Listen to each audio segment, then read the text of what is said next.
Hi everyone, Alex Supplier from Expert Forex, and in today's video we're going to be looking at how you can find your very best Forex broker and VPS service. So this area can be a landmine and very confusing, especially to the new trader. Now, why I'm making this video is that recently we've made some big changes to our link to success service, where you can link your trading account to successful robot strategies and to accounts traded by expert traders. So there's been some dramatic changes to this linking opportunity. Before, you needed an account of $10,000 or a cent account of $100.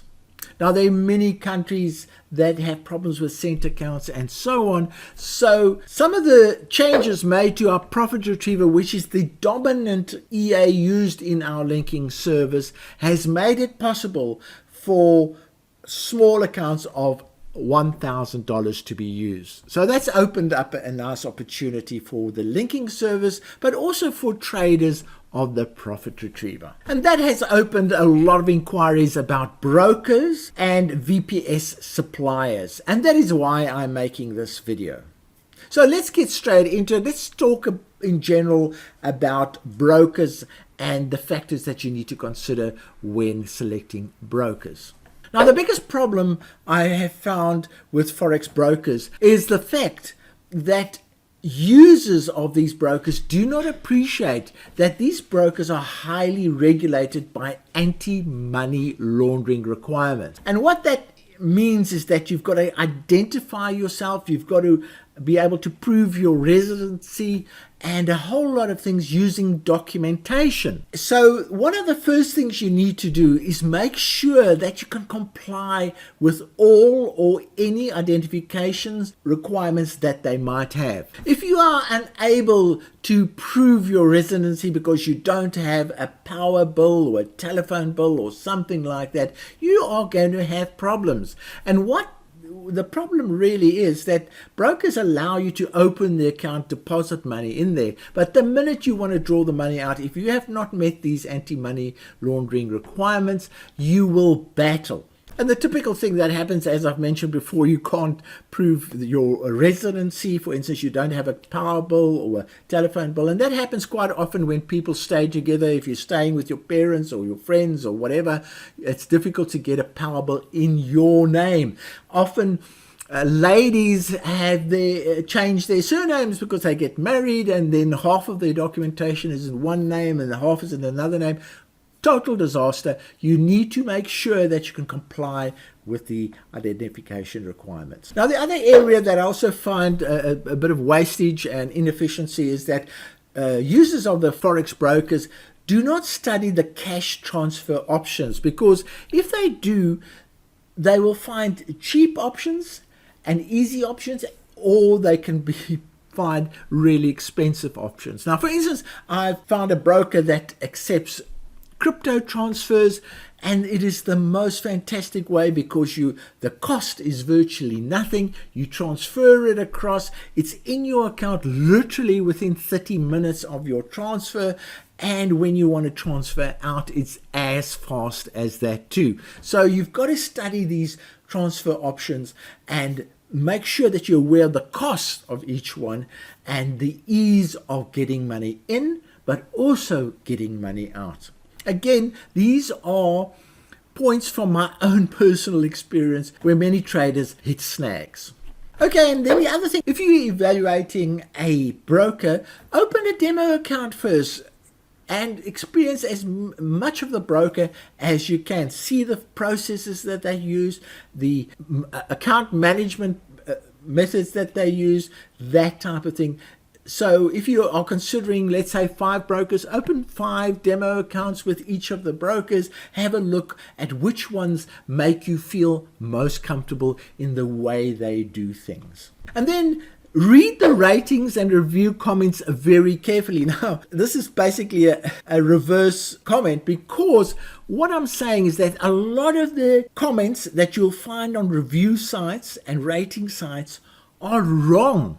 They are from people that have not complied with the money laundering requirements. So what happens? They deposit their money using their uncle's bank account or something like that, or they can't prove their residency, and then they try and withdraw that money, and the broker says, sorry mate, you must prove who you are and where you stay, and they can't do that. So what is the outcome? They go and complain on these rating services and review services, and you get a completely skewed view of the broker. I have looked at these reviews. 90% of them are people that don't know how to manage their broker account and deal with the requirements of a broker account. So when reading these ratings, take a lot of them with a pinch of salt, but also there are some genuine comments that you need to pay attention to. Then the other consideration is, don't put all your eggs in one basket. In other words, don't put all your money in one broker. And I have made this mistake a couple of years ago. I put a substantial amount of my trading capital in a broker called Alpari UK. Now, they were the number one broker at the time. They were strong, they were big, everything was fantastic. And I also recommended that broker to a lot of the clients and so on. And they went bust in one day. Boom, bust. I was lucky to get some of my money out, a percentage of my money out. But from that day on, I never put all my eggs in one basket. I have split my trading capital between a number of unrelated. Now, I'm not saying if you've got $500 that you have to split it up like that. I'm really saying use your common sense. If you're trading with $50,000 or $100,000, that is a reason to spread your risk. Here's another point that users of broker accounts do not take into account, or take all the costs into account. Now, for instance, if you are a trader in South Africa and you have South African rands in your bank account and you want to open a broker account in, let's say, US dollars, you are going to be paying a huge transfer cost in terms of converting the South African rands to US dollars. And that could be as high as 8%. It could be gone. Then you need to also consider that when you make your profits, you need to get those profits out of the broker's account. So there will be another transfer fee or a conversion fee that you'll need to pay. That's 8%. So there's already 16% that you are down just because you're going to be opening a broker account and transferring hopefully the winnings back into your bank account. So a lot of traders do not take this into account. I mean, it's even happening today. Traders in Australia, they open a US dollar bank account and they're incurring huge costs, and they obviously also, when they transfer their profits back, they are transferring. Even today, it's happening to a lot of traders that I know. They just don't think the whole cost thing through.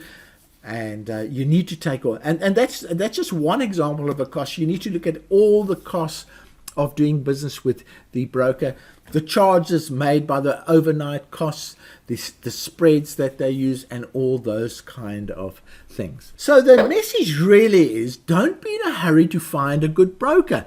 Do your research, experiment, experience the actual brokers. As I said, open accounts and find out how they work, and compare brokers to each other.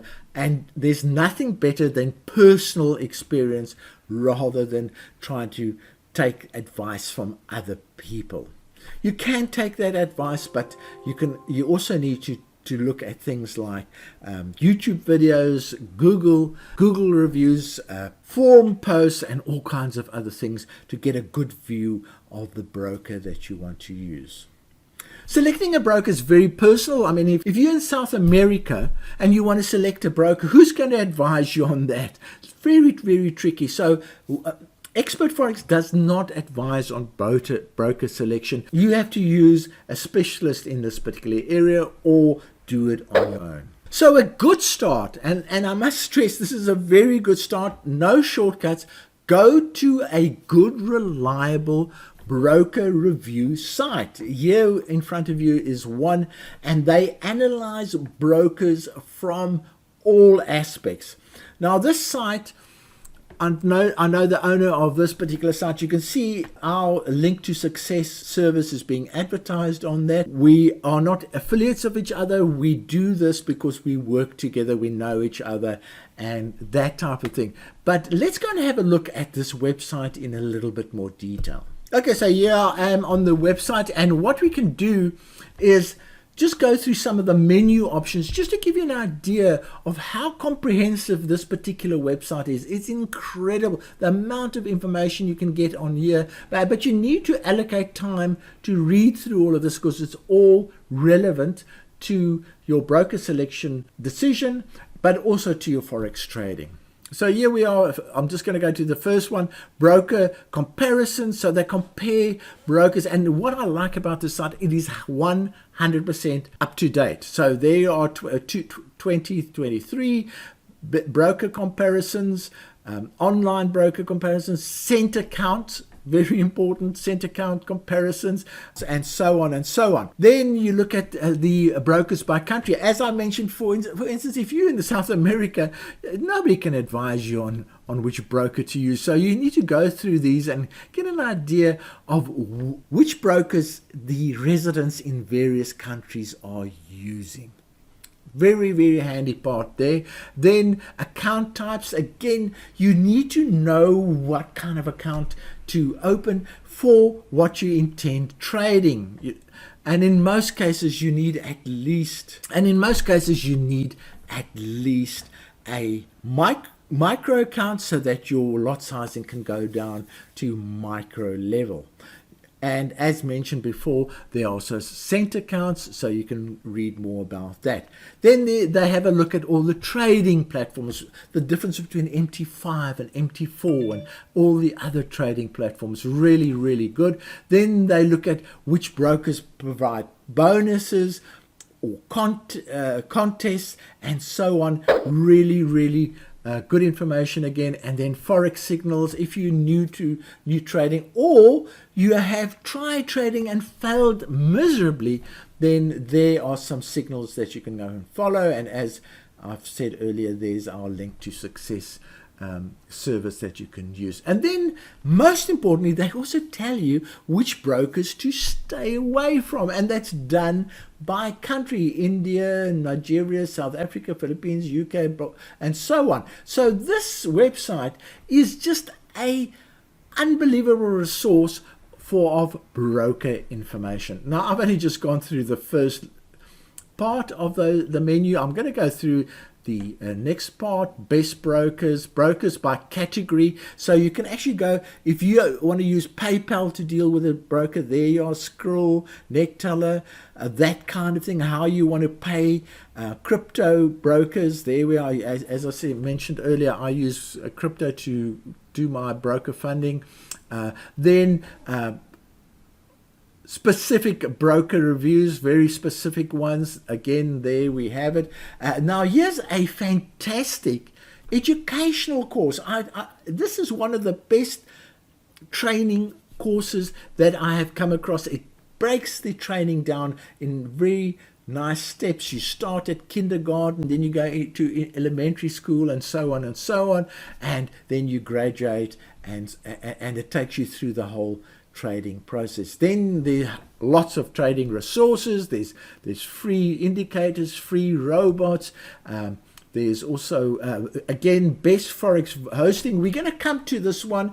Remember, the topic of the video is also about VPS hosting, so we'll come back to this one, and so on. So there's a lot of resources here. Regulations, again, they look at the brokers by regulations, which ones are regulated by ASIC, by FCA, and so on.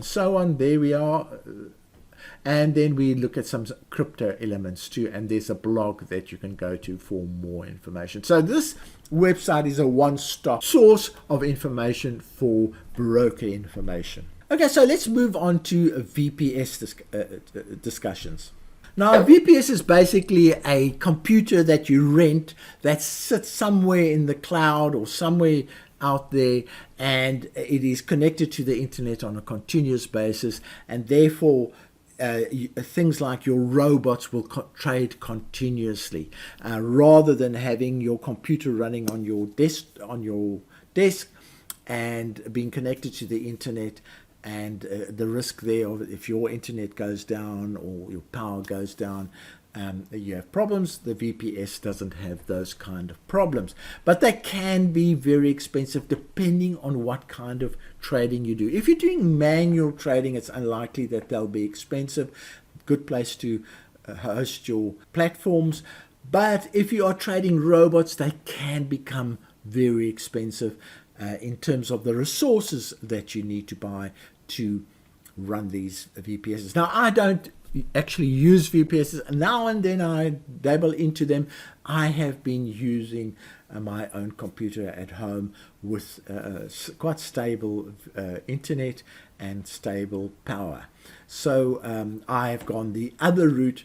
It's a lot cheaper because all my computers, I've got 10 computers, trade about 400 accounts. So it is more economic for me to run my own VPS service. In other words, I've created my own VPS service with my own computers. But it's a decision that you need to make. You need to do, again, a lot of homework in this area. Now, here's a video that I made literally 10 years ago, 20,000 views, and it talks about how you can create your own VPS facility. I just put this in as a bit of information. There's the link if you want more information on that. Robot traders in particular need special facilities such as a DLL functionality that is not always available through free or low cost VPS services. So just be aware of that. And also, as I've mentioned, your resource requirement will be so much higher because robots do take a lot more resource when they are trading. And especially if you're trading a portfolio of robots where you have a lot of accounts that you're trading at the same time. Just a note again, my personal experience. And this is what's so nice. In this particular website, the Top Forex Brokers Review, they have a special section for VPS hosting, and you can go and read that section. They explain the whole process and the differences between the VPS suppliers. Go and spend some time there. Again, it depends very much where you are located in the world, which ones will suit you best. Now, I've tried to keep this video short, but I see it's going to be around about 20-minute video, and I cannot go into more detail than I have, but hopefully I've given you enough for you to think about when you are making your broker decisions and your VPS decisions. Go and use that website that I've made you aware of. Really good resources there. Go and have a look at that. And then, as I said, there are a number of other places you can go. You can go onto forums, and you can go into Google and YouTube and all kinds of things and get more information on brokers. Again, don't complicate it too much. Get a shortlist as quickly as you can. Open, let's say, 5 demo accounts with your 5 broker shortlist. Experience how they open accounts, how they manage the accounts, how they deal with you, what the communication is like, and rather make the decision with your own personal experience. So from me, Alex Supplier, cheerio.